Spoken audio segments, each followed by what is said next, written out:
Je sais pas si c'est une bonne idée de commencer cash comme ça. On devrait mettre un truc avant le générique, genre un petit sketch, une intro, un truc comme...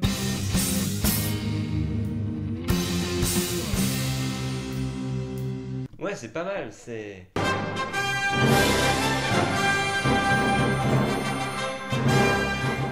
Superman est devenu une icône de la pop culture et de la culture super-héroïque. En même temps, c'est le premier des super-héros. Sorti dans le premier volume d'Action Comics de l'éditeur DC en 1939, inventé par Siegel et dessiné pour la première fois par Joe Shuster, il est devenu rapidement la figure du super-héros connu par tous. Rapidement, Superman s'est émancipé du magazine d'Action Comics pour être diffusé dans son propre numéro la même année dès 1939. Les enfants de l'époque réclamaient le magazine avec Superman sur la couverture et DC avait senti le bon gros filon. On peut dire qu'on faisait du face cam. Si, c'est vrai. Tu crois pas que c'est un peu abusé là, non? Non, c'est bon, c'est génial! Avec le succès des comics et l'ampleur que prend Superman, il faut attendre 1978 pour voir le Kryptonien en slip rouge adapté sur le grand écran, avec le film Superman de Richard Donner, où notre héros en collant bleu est interprété par Christopher Reeve. Ce film rencontre un gros succès et se voit attribuer 3 suites. Superman connaît alors des portages en série télé et subit des adaptations peu conventionnelles dans certains pays.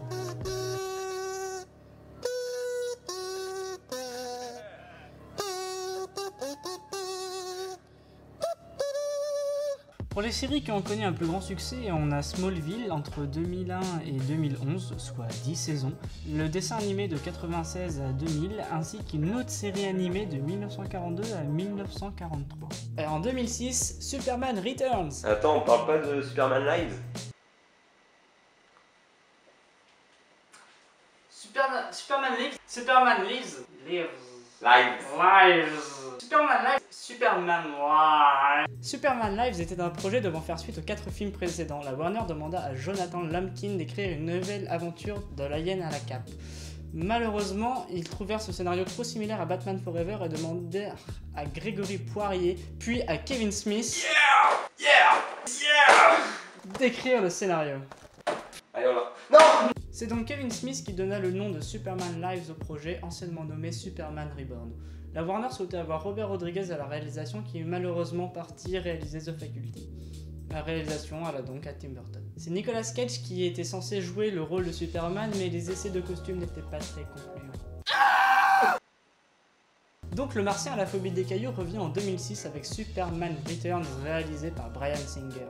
Ce film se veut comme un reboot qui sera lui-même rebooté en 2013 avec Man of Steel de Zack Snyder. Ce film est scénarisé par Christopher Nolan et David S. Goyer. Ce film veut retracer les origines du super-héros en lui donnant des aspects beaucoup plus réalistes comme le travail qui a été fait sur Batman dans la trilogie de Christopher Nolan. Mais voyons d'abord les origines du super-héros dans les comics. Superman a connu de nombreuses séries et beaucoup de scénaristes ont pu donner leur vision du personnage. La publication a connu des hauts et des bas, de nombreuses origines, mais aussi la mort du héros, avec la mort de Superman en 1992 et All Star Superman de Grant Morrison. Là, on va se contenter de voir les origines avec 3 comics différents. Superman for All Season de Jeff Lemire et Tim Sale en 1998. Superman Birthright de Mark Waid et Lenny Francis Yu en 2003-2004. Et Superman Secret Origins de Jeff Jones et Gary Frank en 2009 et 2010. Et t'arrives à retenir ça de tête. Bah, y en a qui connaissent leur sujet, y en a qui bossent ici. Il y a 3 manières de présenter les origines du super-héros en costume bleu et rouge. Sur Krypton, à Smallville et ses premières années à Metropolis. Les bases du super-héros étaient revisitées dans Superman Birthright entre 2003 et 2004 et font autorité dans le monde des comics. En France, cette série de 12 épisodes a été publiée par Urban Comics dans un titre sobrement intitulé Superman des origines. Boum! Essaye de faire mieux! En commençant sur Krypton, on suit bébé Kal-El atterrir en Amérique sur Terre dans la ferme de Jonathan et Martha Kent. Ensuite, il développe ses pouvoirs d'alien au fur et à mesure du temps à Smallville. Et après, il part à Metropolis avec son nouveau costume avec un grand S.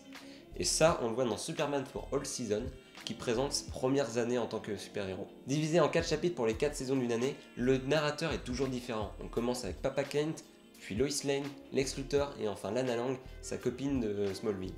Le fait que ce soit toujours un narrateur différent fait qu'on n'a pas l'opinion du personnage en lui-même, pas celui de Superman. Et ça, c'est ce qui est le plus intéressant, parce qu'on ne sait pas vraiment ce qu'il réfléchit. Quelle est sa place sur Terre? Est-ce que c'est vu comme un sauveur? Est-ce que c'est vu comme un alien? Comme un héros? Ou peut-être comme un dieu? Quelle est sa place? Comment se voit-il? Se voit-il comme un sauveur altruiste ou comme le dieu de cette planète? Waouh, c'est tellement beau ce que tu dis. C'est cool. On s'accorde quand même sur certains points. Kal-El vient de Krypton, il a été recueilli sur Terre en Amérique, et son identité publique est Clark Kent, journaliste au Daily Planet à Metropolis. Mais franchement, sérieux les gars, qui connaît pas les origines de Superman? À part si vous lisez Superman Red Son de Mark Millar, sorti en 2003, une uchronie où Superman est tombé en Russie et est devenu communiste à la place d'être en Amérique. Donc voilà, 4 très bons comics à lire, surtout For All Season et Superman Red Son. Dans une interview, Zack Snyder a dit que son projet de Superman n'était pas adapté d'un comics en particulier. Et il a raison le bougre, parce qu'il est adapté de 3 comics. Les 3 qu'on vous a présentés précédemment. Sinon on les aurait pas présentés. Exactement. Bon, qu'est-ce qui va pas avec ce film? Non, on va prendre le problème à l'envers. Qu'est-ce qui marche bien dans ce film? Ouais, peut-être voir la fin, tu penses pas?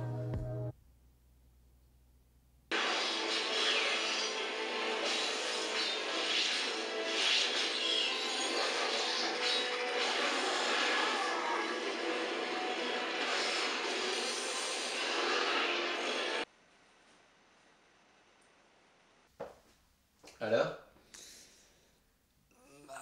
J'ai rien à reprocher à la réalisation de Snyder, mais ce film est bourré d'incohérences et Krypton, c'est pas Pandora d'Avatar. J'arrive pas à détester ce film, mais j'ai pas assez d'arguments pour pouvoir le défendre et je pense qu'on me manque juste un peu de recul. Mais de toute façon, on va devoir revenir sur Superman avec la sortie de Batman v Superman qui sort en 2015. Je pense qu'on aura suffisamment de recul pour pouvoir analyser ce film et lui accorder les qualités qu'il mérite sûrement. En fait, c'est vrai que je n'ai pas aimé Man of Steel, mais j'aime vraiment rien contre lui non plus.